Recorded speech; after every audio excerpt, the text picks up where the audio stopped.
सूर्यास्त के बाद इस किले में प्रवेश करना सख्त मना है। भानगढ़ किले के दरवाजे पर यही लिखा है। और यह सिर्फ एक पर्यटक सूचना नहीं है, ये एक चेतावनी है जिंदा रहने की। यहाँ के लोग कहते हैं, जो भी यहाँ रात गुजारता है वो वैसा नहीं लौटता जैसा गया था। इन खंडहरों की चुप दीवारों के पीछे छुपा है एक ऐसा श्राप जो पैदा हुआ था एक तांत्रिक की भूख से, और सब कुछ शुरू हुआ था एक नजर से।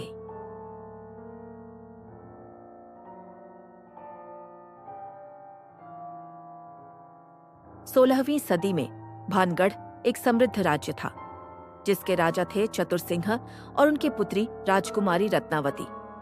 उसका सौंदर्य, उसकी बुद्धि और उसका तेज राजस्थान में हर कोने में चर्चित था।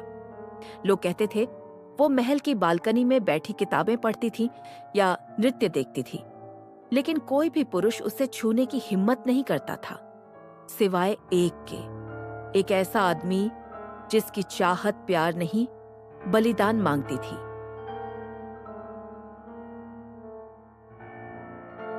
पास के पहाड़ों में रहता था एक तांत्रिक, नाम था सिंघिया। कहते हैं उसने मृत्यु से सौदा किया था, अंधेरे से बातें की थी। जब उसने पहली बार रत्नावती को बाजार में देखा तो उसकी रूह बेकाबू हो गई।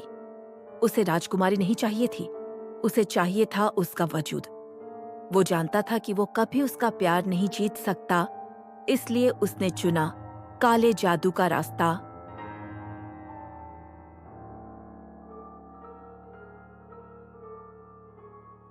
एक दिन उसने रत्नावती की दासी को महल के बाजार में जाते देखा।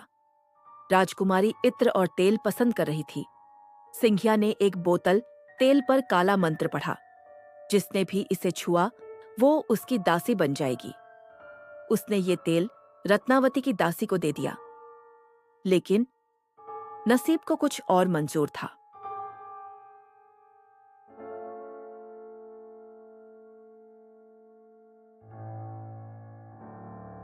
जैसे ही रत्नावती ने वो बोतल हाथ में ली, उसे महसूस हुआ कुछ गलत है।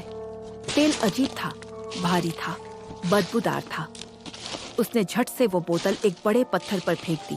तेल गिरा और पत्थर फट गया।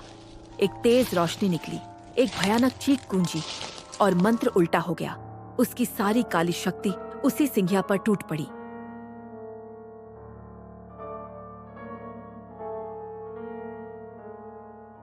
सिंघिया की हड्डियां टूट गई, शरीर मरोड़ खा गया और मरते वक्त उसने चिल्लाकर श्राप दिया, अब भानगढ़ में कभी कोई सुखी नहीं रहेगा, कभी नहीं।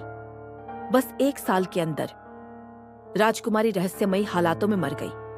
कुछ कहते हैं वो सोते सोते चली गई, कुछ कहते हैं वो गायब हो गई। राज्य में महामारी फैली, भूख और मौत ने चारों ओर घर बना लिया। लोग भाग गए और भानगढ़ बन गया एक भूतों का नगर।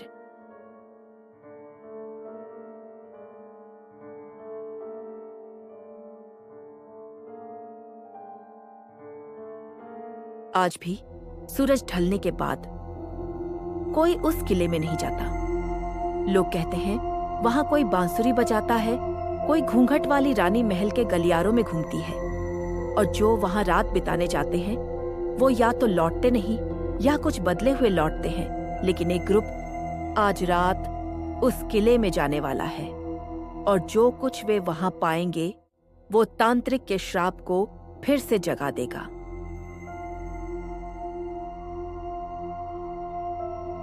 अगर आप जानना चाहते हैं कि उस रात क्या हुआ जब आज का इंसान पुराने श्राप से टकराया, तो भाग दो मिस मत करना।